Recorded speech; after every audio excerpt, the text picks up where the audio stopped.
Assalamualaikum, selamat siang, Bapak, Ibu-ibu. Siang, Pak. Gimana Siang, kabarnya? Pak. Baik, Luar biasa. Baik. alhamdulillah.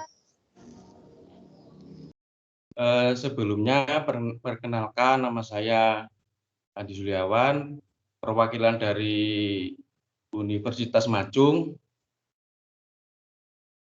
yang diutus untuk menyampaikan penyuluhan di pondok pesantren terkait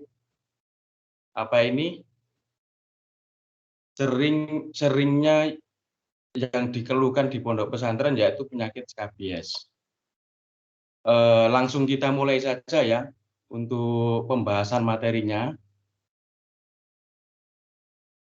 Ini penyuluhan kesehatan penyakit skabies di salah satu pondok pesantren. Next. Nah, ini Bapak Ibu mungkin belum tahu apa sih skabies. Skabies itu dalam penyakit umumnya yaitu penyakit kudis, yaitu penyakit kulit yang disebabkan oleh tungau yang dicirikan dengan adanya keropeng, kebotakan, dan kegatalan pada kulit.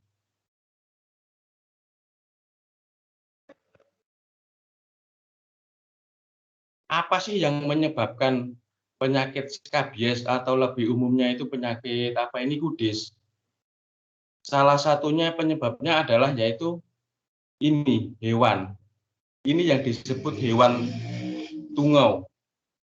Hewan tungau ini mempunyai ukuran yang sangat kecil dan dapat bersarang pada lapisan kulit manusia dan akan menggali terowongan pada kulit dan bertelur di dalam kulit. Sehingga apa? Sehingga pengidap yang digigit dan terasa gatal pada kulitnya khususnya pada malam hari. Dan tungau ini hidup dan berkembang biak di lingkungan yang sangat-sangat lembab seperti kasur, tempat tidur, karpet, dan tempat-tempat lainnya yang dirasa lembab. Next. Apa sih gejala utama dari penyakit skabies atau kudis ini? Yang pertama gejalanya adalah pruritus nocturna, yaitu artinya gatal yang dialami pada malam hari. Yang kedua, menyerang manusia secara berkelompok atau bergerombol. Jadi seperti yang kayak di pondok pesantren ini biasanya kan tempat tidurnya itu kan satu kamar untuk beberapa anak. Nah, ini yang memicu untuk terjadinya penularan penyakit kudis. Gejala yang ketiga yaitu adanya benjolan-benjolan kecil yang berwarna merah pada kulit. Biasanya ini terjadi pada tangan, yaitu di sela-sela jari atau pergelangan tangan, di pinggang, dan daerah kelamin atau di pantat. Jadi yang ini tempat-tempat yang lembab di bagian tubuh kita yang dirasa lembab. Jarang sekali terkena sinar matahari. Next.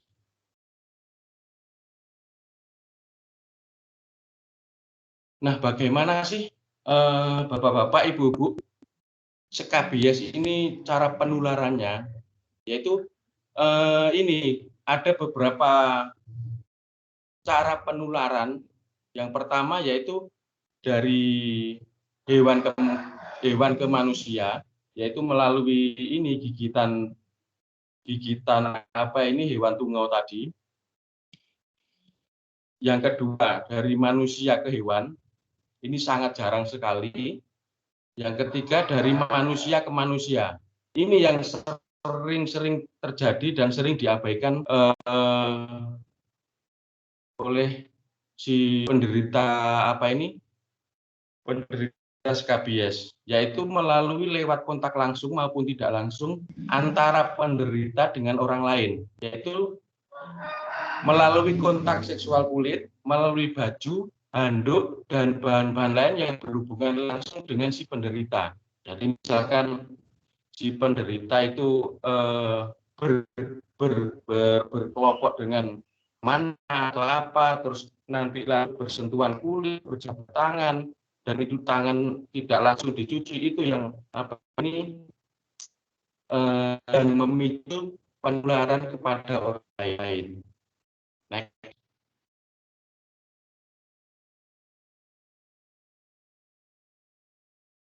ini salah satu tempat favoritnya penyakit kudis yang sudah saya sudah saya singgung di atas tadi, yaitu di daerah lipatan-lipatan seperti pada telapak tangan, pada kaki, tangan, lipatan paha, perut, ketiak, dan daerah-daerah vital lainnya yang yang terasa lembab. Itu ini ngeri Bu ya, Bapak ya, kalau sudah kena kudis kayak gini. Next.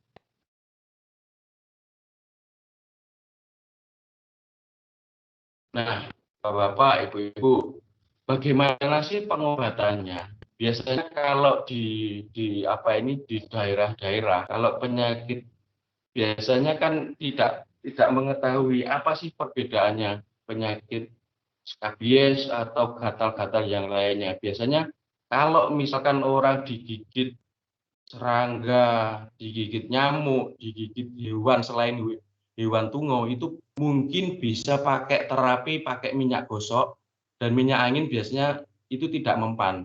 Jadi sering terjadi. Jadi misalkan anaknya atau adiknya atau kita sendiri pun kalau misalkan kerasa gatal-gatal, ada bentolan, itu biasanya kan dikasih minyak tawon atau sejenisnya itu. Tapi kalau untuk penyakit kudis atau yang sering disebut penyakit skabies, itu pasti tidak bisa sembuh karena harus mematikan atau membasmi telur-telur yang sudah tersarang di kulit kita. Ini saya kasih contoh satu obat yang mungkin cara mendapatkannya juga mudah, harganya juga nggak relatif mahal. Ini yang sering dipakai oleh dokter atau yang sudah kena itu, ini salah satunya yaitu skabimid. Dan mungkin Bapak Ibu ini bertanya-tanya gimana sih pemakaiannya skabimid ini, yaitu dengan cara dioleskan pada hampir seluruh tubuh, jadi mulai kepala sampai kaki, itu minimal 8 jam. Jadi misalkan sebaiknya kita oleskan di malam hari, terus kita tinggal istirahat, tidur, pagi harinya itu baru kita mandi. Jadi minimal 8 jam itu nanti diupayakan tungo yang bersarang di tubuh kita itu tidak akan berkembang lagi telurnya. Gitu. Next.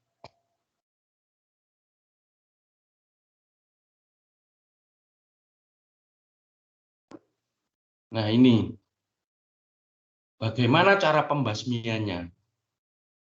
Sebenarnya untuk membasmi kudis atau hewan tungo itu enggak terlalu sulit. Ini sebenarnya sudah kita lakukan setiap hari. Yaitu yang pertama yaitu semua yang terkena ini wajib diobati. Jadi nggak bisa misalkan yang kena itu misalkan 5 orang yang diobatin 1 orang, itu tidak bisa. Tetap nanti yang orang keempat ini nggak diobatin, ini pasti nanti siklusnya itu tetap bertambah ke orang-orang lain. Yang kedua yaitu dengan membersihkan tempat tidur yang dicurigai bersarang penyakit skabies atau hewan tungau. yaitu dengan cara bisa jemur kasur di bawah terik matahari. Untuk pakaiannya itu sering dicuci dengan deterjen. Yang selanjutnya selimut jika bisa itu dicuci dengan air hangat, yaitu direndam. Jadi malam itu direndam pakai air hangat atau air panas, baru nanti paginya itu dicuci pakai deterjen. Yang selanjutnya yaitu memperbaiki pola hidup sehat dengan cara bukan terus makan makanan yang enak atau apa yang mahal-mahal, enggak. Maksudnya di sini memperbaiki pola hidup sehat itu menjaga kebersihan badan kita. Jadi misalkan yang biasanya itu mandinya 2 kali sehari atau 3 hari sekali, ya paling enggak sehari 2 kali. Jadi tubuh kita selalu bersih. Jadi hewan tungau itu mau berkembang sudah nggak bisa karena tubuh kita bersih. Next.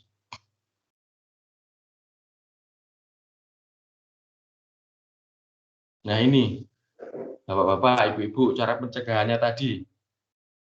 Jadi jemur kasur di terik matahari, yaitu terutama di jam 11, jam 12 itu. Jadi waktu ini benar-benar sinar matahari di atas.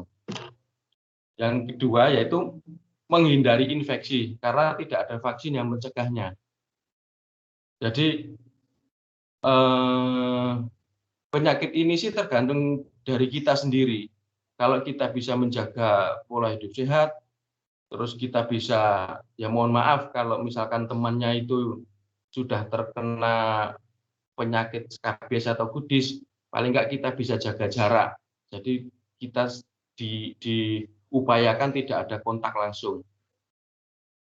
Yang selanjutnya pemakaian handuk, spray dan barang-barang yang bersentuhan dengan kulit sebaiknya sering dicuci dan disetrika untuk mencegah penularan.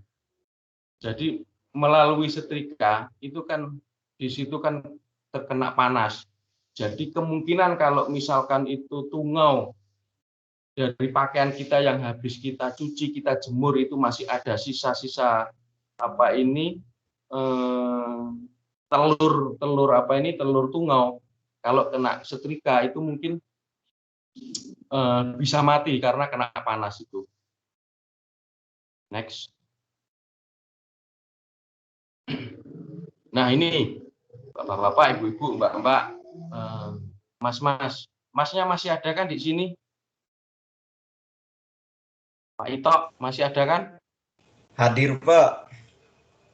Alhamdulillah.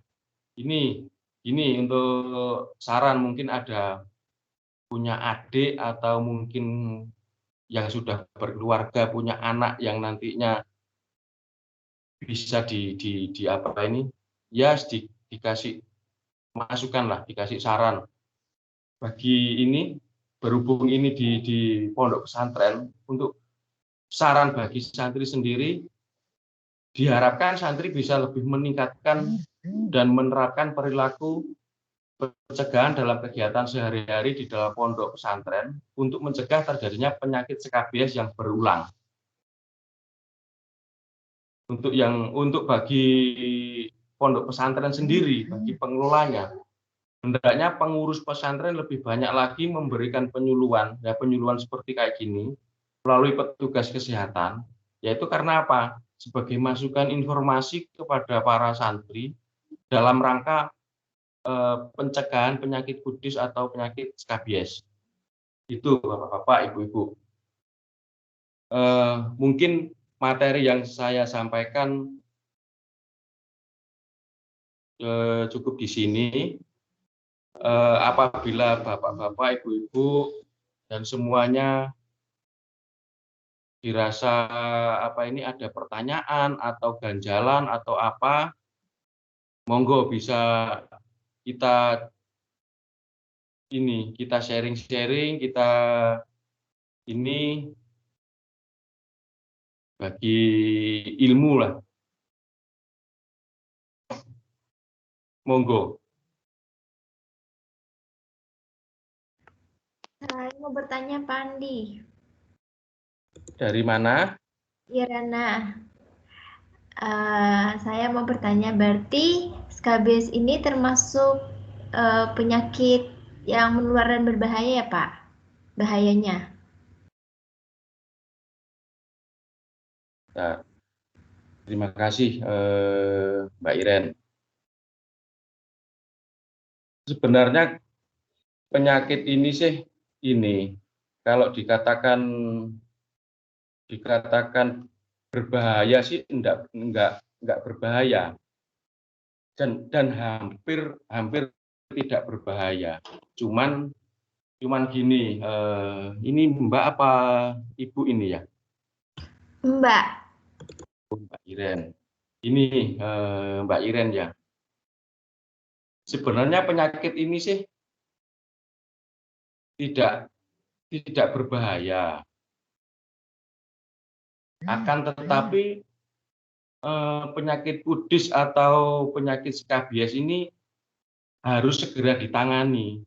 Karena apa? Bisa menyebabkan si pengidap itu merasa tidak nyaman karena sensasi gatal yang muncul, terutama gatal pada malam hari. Kenapa? Kenapa kok pada malam hari kita merasa gatal? Yang pertama mungkin dari aktivitas kita sendiri. Kita sendiri biasanya kan aktivitas di pagi sampai sore atau siang menjelang sore. Nah, gatal yang kita rasa itu dengan sendirinya kita lupakan dengan adanya aktivitas. Terus kenapa kok malam hari? Karena malam hari itu biasanya udaranya kan dingin. Jadi terus kita biasanya aktivitas di dalam rumah. Nah, di situ selain udaranya itu dingin dan tungau ini senang di lembab, itu yang sensasi gatalnya yang akan kita rasakan itu pada malam hari sangat gatal sekali. Soalnya ya nyuwun sewu Bapak-bapak Ibu-ibu, saya sendiri sudah mengalaminya dan rasanya ampun gatal sekali. Jadi pertanyaannya Mbak Iren tadi, apakah penyakit skabies ini berbahaya? Kalau berbahaya ini hampir tidak berbahaya. Cuman si si penderita ini akan mengalami gatal yang sangat sensasinya, terutama di malam hari. Begitu Mbak Iren. Terima kasih Pak Andi atas penjelasan dan penyabarannya. Saya mengerti. Sama-sama, alhamdulillah. Mungkin yang lain, monggo Mbak Bu Inge. Saya mau bertanya Pak Andi. Ya, monggo. Misalnya nih, udah si pasien orang itu udah terkena skabies tadi, itu kapan baiknya kita memeriksakan diri ke dokter?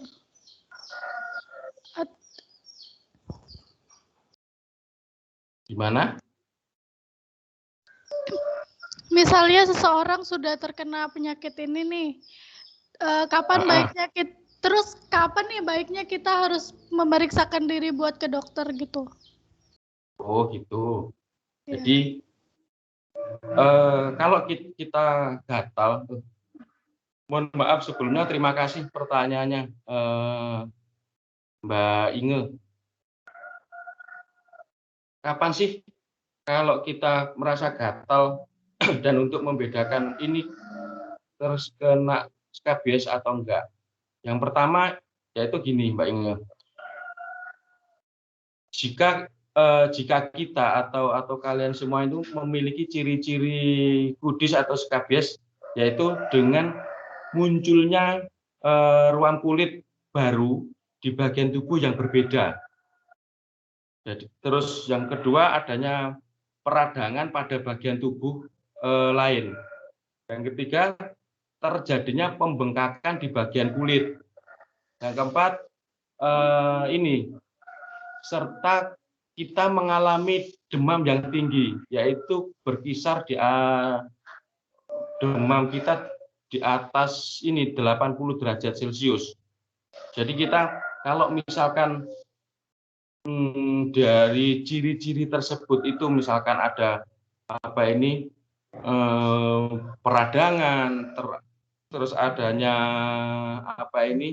pembengkakan pada kulit lain, serta demam kita tinggi, dan kita bisa cek mungkin di rumah bapak-bapak, ibu-ibu ada termometer, kita bisa cek suhu kita, berapa sih? Kok aku merasa agak panas sih ini. Saya dicek pakai termometer, berapa sih suhunya. Kalau misalkan suhunya itu di atas 80 derajat Celcius, maka lebih baik diperiksakan ke dokter kulit. Karena apa? Karena nanti bisa saja kita salah menangani gejala kudis dengan penyakit seperti penyakit eksim, penyakit gatal lainnya, atau penyakit dermatitis. Sehingga dengan kita periksa ke dokter, maka dengan diagnosa dari dokter, maka kita bisa menjalani cara pengobatan secara tepat. Apakah dengan gejala-gejala atau ciri-ciri tersebut itu dikatakan penyakit kudis atau apa gitu. Jadi memang sebaiknya sih kalau terjadi ciri-ciri kayak gitu kita segera periksa ke dokter kulit gitu, Mbak Inge. Baik, Andi, terima kasih.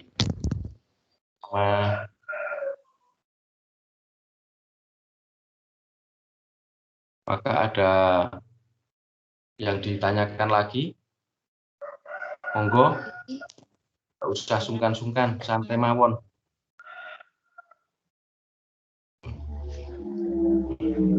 Ya, kayak ada suaranya tadi dari siapa? Mercy Mena sebagai wali salah satu siswa di Ponpes. Saya ingin bertanya, Pak, untuk bekas KBS itu apakah bisa hilang apa tidak ya? Terima kasih. Itu saja dulu.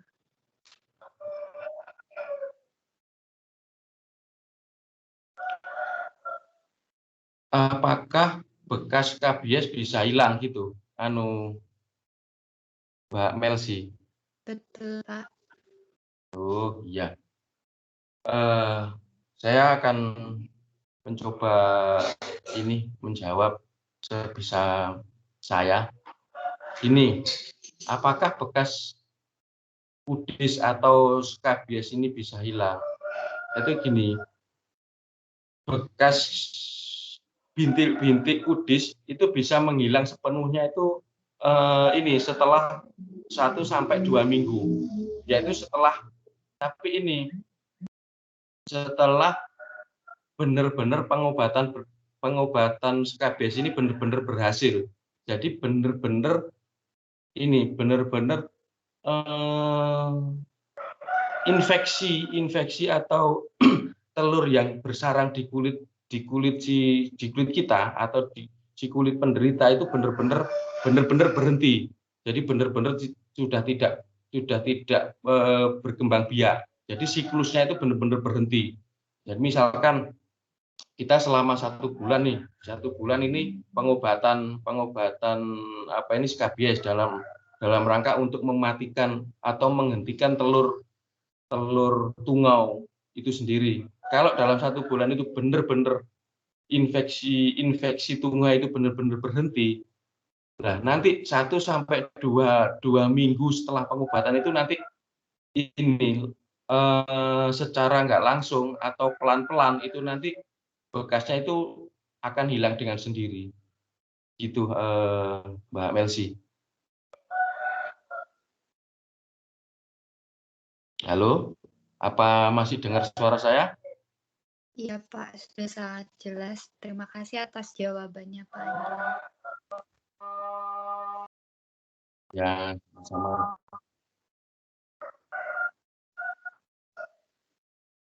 Gimana?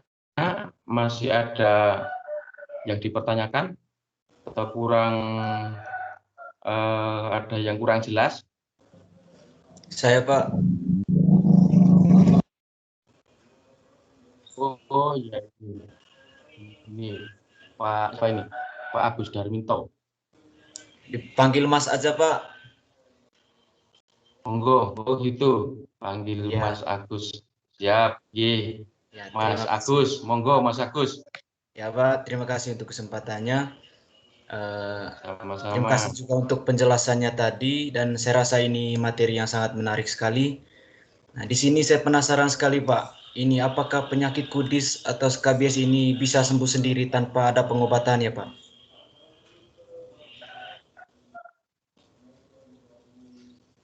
Bagaimana, Mas Agus? Apakah penyakit ini bisa sembuh sendiri ya Pak?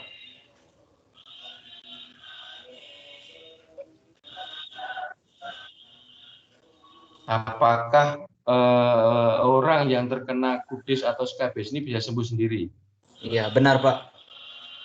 Oh gitu. Ya, terima kasih Mas Agus atas pertanyaannya. Gini, saya akan mencoba menjawab Mas Agus. Gangguan kulit apa yang disebabkan oleh tungau ini tidak akan sembuh tanpa adanya perawatan, Mas. Jadi sifatnya ini menular, sifatnya menular sekali. Jadi kalau misalkan kita sudah terinfeksi dengan tungau dan itu tungau menggali terowongan kita di kulit kita dan itu berkembang biak melalui telur, kalau dibiarkan itu pasti nggak bisa sembuh. Jadi lama-lama itu akan akan menular. Jadi gini, ada informasi. Jadi pasalnya telur dengan amat sangat cepat akan mentas, lalu berpindah tempat pada bagian kulit satu ke bagian kulit lain, yaitu makanya itu nanti terjadinya siklus. Di situ terjadinya perkembangan sel-sel telurnya. Jadi misalkan gini, jika yang terkena itu katakan 5 orang lah, jika hanya 1 orang yang disembuhkan, namun beberapa lainnya itu tidak, hasilnya akan tidak sembuh karena penyakit ini sangat menular. Jadi tungau ini membutuhkan pengobatan yang massal. Jadi misalkan yang di satu tempat itu yang terkena itu 5, jadi yang ya 5-5-nya itu yang harus diobatin. Jadi kalau dibiarkan seperti pertanyaan Mas Agus tadi, apakah bisa sembuh sendiri? Sepengetahuan saya nggak bisa sembuh sendiri. Jadi kalau misalkan dibiarkan nanti makin lama berjalannya waktu itu makin banyak yang terkena penyakit skabies. Gitu, Mas Agus. Jadi harus disembuhkan melalui perawatan tadi. Itu. Apakah sudah jelas, Mas Agus? Baik Pak, terima kasih untuk penjelasannya. Iya, sama-sama. Apakah ada yang lain? Saya izin bertanya, Pak. Dari siapa ini? Mbak Chelsea. Mbak Chelsea. Nggih, monggo Mbak Chelsea. Ya, terima kasih Pak atas kesempatannya. Saya mau bertanya, penyakit skabies itu kan dapat disembuhkan dengan obat kayak skabimid itu ya Pak ya. Terus penyakit skabies itu kalau udah dinyatakan sembuh itu tandanya seperti apa? Terima kasih.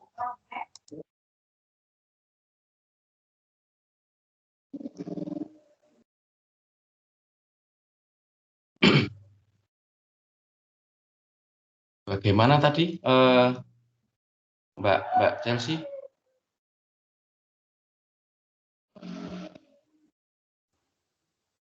Jadi gini Pak, ya. Jadi gini Pak pertanyaannya, kan penyakit skabies Ya. itu bisa diobati dengan menggunakan obat seperti salep Skabimed itu ya Pak ya. Nah, Nah, itu penyakit skabies itu bisa sembuh, itu tandanya seperti apa? Apakah itu bercak-bercak merahnya itu hilang atau bagaimana? Terima kasih. oh iya. Terima kasih pertanyaannya Mbak Melsi. Jadi di antara tanda-tanda apa ini skabies atau dengan pengobatan Skabimid, yang pertama yaitu kan pengobatan, kalau pengobatan melalui yang saya contohkan tadi Skabimid itu pemakaiannya itu dengan benar, yaitu paling enggak pemakaiannya minimal 8 jam. Nah itu seperti apa sih tanda-tanda sembuh? Jadi gini, gejala skabies itu secara bertahap akan mereda itu dalam waktu 2 sampai 4 minggu. Jadi meskipun bintil-bintil atau bintik-bintik merah sebagian besar telah menghilang, itu biasanya rasa gatal tetap terasa selama beberapa minggu ke depan. Jadi pada tahap awal pengobatan itu tidak jarang gejala kudis malah bertambah parah. Hal ini menandakan infeksi tungau itu telah bereaksi melawan pengobatan. Jadi kalau misalkan kita diobatin pakai diolesin contohnya tadi Skabimid, terus dalam selang waktu berapa minggu itu makin banyak. Lah itu salah satu reaksi dari obat tersebut untuk melawan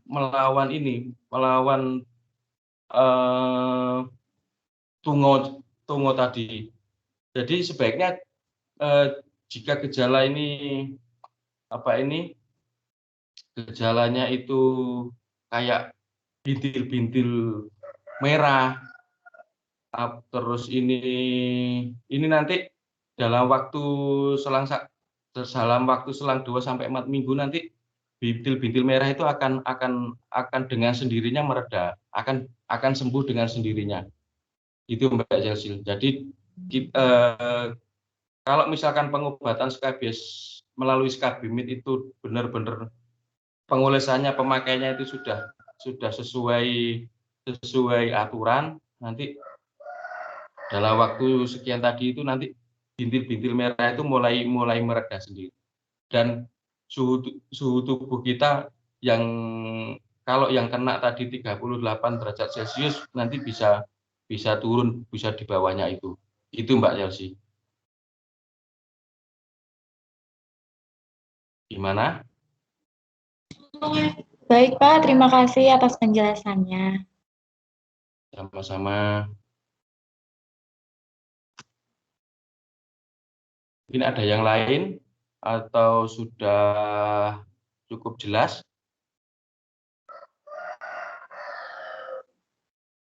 Sudah jelas, Pak. Sudah jelas semua? Sepertinya sudah cukup, Pak. Andi, tanya. Ya. Dari mana ini? Saya Sulis, Pak.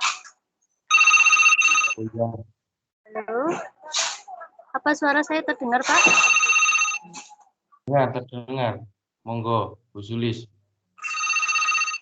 Kalau kita kontak langsung dengan hewan skabies itu apa penularannya lebih cepat ya, Pak ya? Maksudnya gimana? Kenapa, Pak? Ya, Pak. Kalau Kalau dengar kita suara kontak telepon itu kayaknya. Halo. Ya, monggo. Kalau kita kontak langsung sama hewan skabies, itu apa penularannya? Oh, ini apakah berkontak dengan hewan skabies bisa dapat menular ke kita gitu, Bu Sulis? Ya, Pak. Oh, ya. Baik, terima kasih Bu Sulis. Gini, Skabies ini kan penyakit kulit yang disebabkan oleh tungau. Tetapi tungau skabies yang di dalam tubuh manusia dan hewan ini berbeda, Bu Sulis. Maka itu kalau misalkan manusia ini manusia tidak bisa mengidap kudis yang ditularkan hewan ataupun sebaliknya. Jadi misalkan kucing atau peliharaan hewan kita terkena gatal atau kudis, itu hewan tungau tidak dapat bertahan hidup lama di kulit manusia. Jadi jika berkontak dengan hewan yang memiliki skabies, tungau hewan hanya menempel di kulit lalu akan mengalami reaksi gatal itu sementara. Jadi tungau itu akan mati dengan sendirinya. Karena apa? Karena tungau yang di hewan sama yang di manusia itu sangat beda sekali. Jadi jangan khawatir Bu Sulis kalau misalkan peliharaan di rumah kayak kucing atau apa kena kudis itu tidak akan menular seperti yang kita tertular yang ditularkan oleh manusia itu. Apakah sudah jelas Bu Sulis? Ya Pak, sudah jelas. Terima kasih Pak jawabannya. Oke. Sama-sama. Apakah ada yang lain? Apa sudah cukup jelas? Sudah cukup jelas, Pak. Baik, kalau sudah cukup jelas, mungkin untuk penyuluhan pada hari ini cukup sekian. Nanti kita bisa disambung lagi. Syukur-syukur kalau misalkan ini corona sudah habis, sudah sembuh, kita bisa tatap muka, jadi lebih enak daripada kita melalui online kayak gini kan kurang maksimal. Jadi mohon doanya semua virus corona ini bisa segera musnah, bisa segera habis. Jadi kita nanti next di kemudian hari kita bisa melakukan penyuluhan kayak gini lagi dengan cara tatap muka. Baik, untuk ini sebenarnya saya terima kasih kepada Mbak-mbak, Mas-mas, Bapak-bapak, Ibu-ibu sudah meluangkan waktunya di siang hari ini. Semoga kita tetap sehat, selalu jaga kesehatan, tetap di rumah. Semoga virus corona juga cepat hilang. Untuk itu cukup sekian pertemuan kali ini saya tutup dengan bacaan Bismillahirrahmanirrahim. Assalamualaikum warahmatullahi wabarakatuh. Waalaikumsalam warahmatullahi wabarakatuh. Terima kasih, Pak. Terima kasih, Pak. Terima kasih, Pak.